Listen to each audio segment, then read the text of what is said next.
videnskab og stjæler formlen fra bankboksen. Det er skide godt, ikke?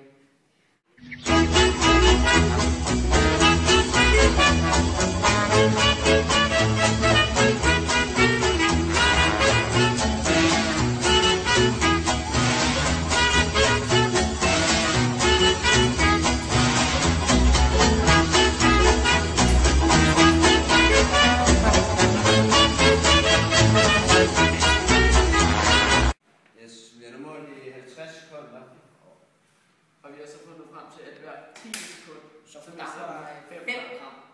Og det vil sige, at hvis vi skal fordampe en hel liter vand, så skal vi bruge 2,4 kJ.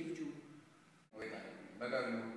Ja, vi skal udregne vands fordampningsvarme. Og det gør vi ved at tage verden, som vi kan finde på vores meter, og så ganger vi det med tid. Hver 10 sekund efter det begynder at koge. Så tager vi målinger, og så dividerer vi det med, hvor mange gram der fordamper. Så nu bare med at komme i gang.